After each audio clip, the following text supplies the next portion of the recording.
Olá, meu amigo, minha amiga.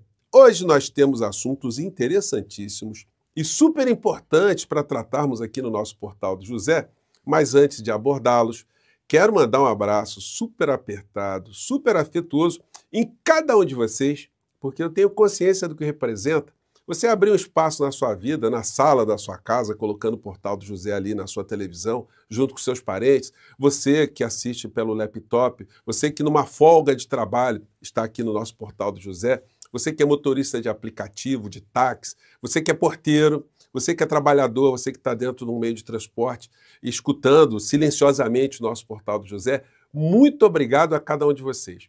Vocês ajudam, através desse engajamento, que o nosso portal chegue a mais pessoas como você.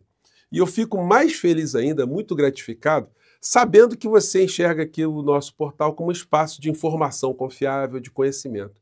E na medida que a gente tem esse tipo de informação e de conhecimento, até para enfrentar problemas, a gente tem mais serenidade, a gente tem mais racionalidade. Porque a pior coisa do mundo é você estar enxergando uma série de problemas e não enxergar nenhum tipo de perspectiva.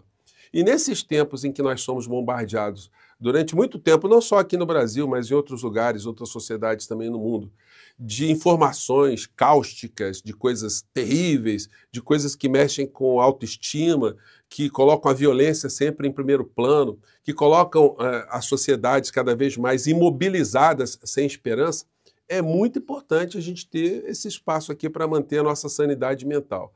Depois desse processo que nós passamos aqui no Brasil, de insanos estando à frente do nosso país, insanos nas redes sociais, pessoas que queriam destruir o nosso modo de viver, a nossa democracia, que com todos os defeitos, ela tem regras, e essas pessoas queriam até destruir essas regras também.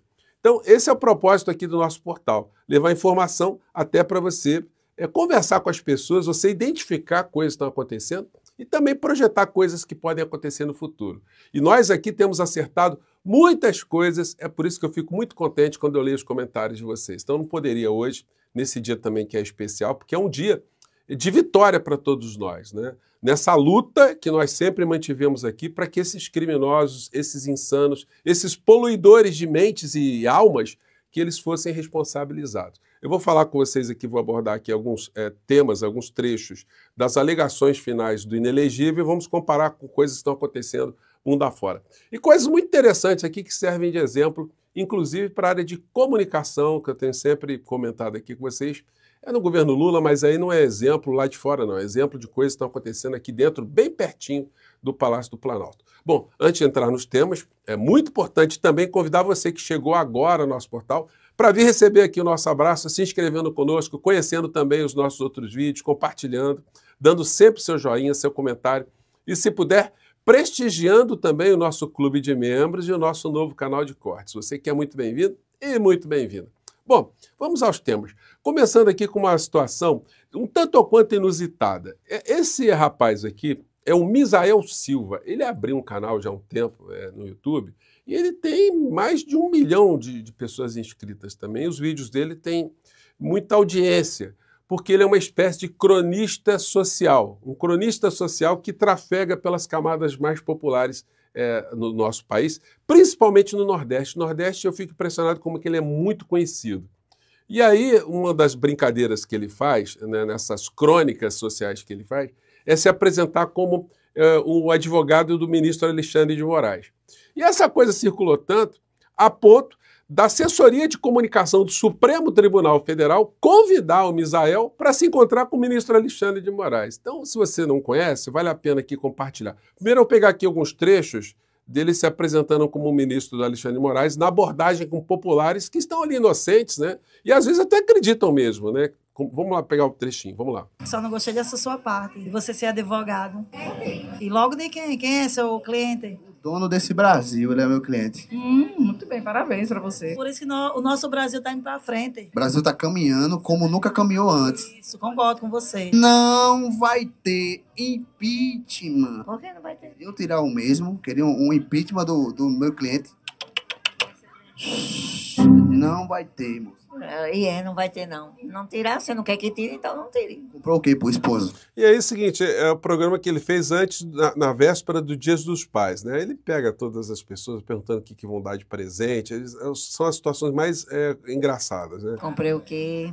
Ixi, eu ainda nem sei. Me dá uma ideia aí no que é. Uma lingerie, Ai, é mesmo, né? um baby doll. Muito bem, gostei. Seu marido é um bom marido? É um bom marido. Merece um presente de Dia dos Pais? Ele merece um presente muito bom. Ele é um marido, ele é um amigo, ele é um companheiro. Eu tiro o E chapéu. aí vai embora, né? Aí é muito engraçado. De fato, o programa dele é um entretenimento. E aí acontece o seguinte, né? Moraes se encontra com o influencer advogado do Xandão no STF e faz piada para me defender nos Estados Unidos. Então, muitos canais reproduziram esse encontro do ministro Alexandre de Moraes, que mostrou até um senso de humor do ministro Alexandre de Moraes, o que mostra também que esse bombardeio, esse tiroteio que ele recebe todos os dias, não minaram um momento dele mostrar ali que está tranquilão, né? Que está enxergando a missão dele. E aqui foi o momento aqui, por uma câmera aqui do encontro dele. Tudo bem? Tive que sair do home office. Não veio. O que está acontecendo aí? Bem, um grande encontro aqui com os seus colaboradores também. Tá bem, meu advogado, hein? Eu tô precisando mesmo. Você fala inglês também, Fran? Pra me defender nos Estados Unidos também? Obrigado, eu agradeço. É isso aí, Valdir. Estamos juntos mesmo. Se precisar de alguma coisa, eu vou estar aqui. Obrigado. Engraçado ele finalizando, falando com o ministro Alexandre de Moraes, se precisar de alguma coisa, estamos aqui, né? Então, enfim, é uma figura, gente, muito, muito... Aqui mais um trechinho aqui do... Só lamentar, né? Clarinho que sim, né? Sempre andando em lugares populares, né? Eu vi o senhor estava discutindo com ele aqui. O advogado Alexandre de Moraes. Eu vim botar ordem aqui. Bota a mão na cabeça. Eu? Tá a mão na cabeça pra quê? Bota a mão na cabeça, senhor. Insano, rapaz. Sou advogado, senhor. Sou advogado, senhor. Tem nada a ver com o advogado, rapaz. Pai, tá vendo como advogado é tratado aqui, ó, lá na feira? Não tô matando. Tá vendo como advogado é tratado na feira? Tá vendo como advogado é tratado? Eu quero... Então, claro, né? Ele faz as brincadeiras, mas sempre sem constranger as pessoas, que é muito interessante, né? Então fica aí um recado para a SECOM do governo, né, do governo federal, que a SECOM do Supremo Tribunal Federal está buscando contato com as redes sociais. Agora, para o governo, infelizmente, não existe rede social. Os formadores de opinião nós somos extraterrestres, né? A gente não pode deixar de criticar, né, gente? Porque essa omissão na comunicação governamental prejudica o governo, prejudica o país, prejudica o conhecimento das pessoas sobre os problemas que, de fato, nós temos que enfrentar. E nós não vamos deixar de abordá-los aqui, né? Bom, outra figura que está passando por situações muito curiosas é a senhora Carla Zambelli, como mostrei ontem para vocês. Passou mal, vamos a esse assunto então. Ela que estava em uma audiência na Itália e foi encaminhada a um posto de saúde por ir. E aí é o seguinte, né? Ontem eu já comentei brevemente com vocês. Isso aqui deve ter sido a cara da senhora Carla Zambelli quando ela entrou na sala do tribunal e viu ali a toga pendurada. A toga tinha duas iniciais, né? AM. Aí ela já começou a ficar meio preocupada, né? Porque AM, isso lembra as iniciais do nome de alguém, mas o pior estava por vir. Quando ela entra na sala, ela se depara com o magistrado Xandone Italiani, sou Aldo Morghini, também iniciais A e M, né? Então, gente, ela passou mal, di né? definire uno standard qualitativo astrattamente maggiore. E aí o seguinte, quis apresentar a senhora Carla Zambelli no atestado médico e tal, e o Xandone falou assim, olha, aqui não tem validade não. Aqui o que vale é a perícia que nós vamos mandar fazer na senhora no dia 22 de agosto. Até lá a senhora vai continuar presa. A questão é o seguinte, vocês estão vendo algum bolsonarista falar que lá na Itália está vendo a ditadura da toga, que os magistrados lá também são ditadores e que não há mais democracia na Itália, que há perseguição política lá. Vocês estão vendo alguma coisa assim? Algum bolsonarista reclamando? Não, né? Mas lá a senhora Carla Zambelli está sendo tratada de um modo mais rígido do que os bolsonaristas estão sendo tratados aqui no Brasil. Então o pesadelo da senhora Carla Zambelli deve ter sido bem prolongado, né? Escapou do Alexandre de Moraes aqui, caiu no Aldo Morghini na Itália, né? Então, enfim, muitas pessoas escreveram aqui, comentando desdobramentos do Chandone italiano. Bolsonaro diz à STF que não agiu para impedir posse de Lula, que sempre defendeu a democracia. Bolsonaro sempre defendeu a democracia? Então, nós somos... foram ilusões que nós tivemos aqui, ilusões auditivas, de ótica, quando ele disse que tinha que ter matado 30 mil, quando ele tinha ali, durante a ditadura, quando ele tinha no gabinete dele a foto de todos os ditadores, quando ele ia ao Chile, ele elogiava o Pinochet, o Stroessner no Paraguai, os ditadores do mundo afora, né? Então, é uma figura que atacou a Suprema Corte do nosso país o tempo todo, as instituições, mas, enfim, está propiciando aos advogados de Bolsonaro a terem honorários bem cabeludos, né? Porque quanto vale a defesa para defender alguém indefensável? E não é alguém que praticou um ato, é alguém que reiteradamente foi praticando uma série de atos, e no caso do Bolsonaro, genocídio, que é o paradoxo, né, no nosso país. Ele está sendo julgado por atentar contra a estrutura do Estado e não pelas mortes que ele acarretou aqui no nosso país. As defesas de episódios históricos, de criminosos em série ou de criminosos reiterados, é sempre muito problemática, mas existe uma linha condutora. Eles partem sempre do negacionismo, eles negam que o fato aconteceu muitas vezes, e quando o fato não dá para negar, eles dizem que os seus clientes não tiveram intenção, ou não tinham conhecimento, ou estavam cumprindo ordens. Esse foi o caso na Argentina. Na Argentina não funcionou nenhuma dessas teses. Esse aqui é o momento que o Jorge Rafael Videla foi condenado à prisão perpétua. Reclusão perpétua com a mais laxesória do artículo 52 do Código Penal. Esse foi para a prisão perpétua. Não teve mimimi, não teve chororô.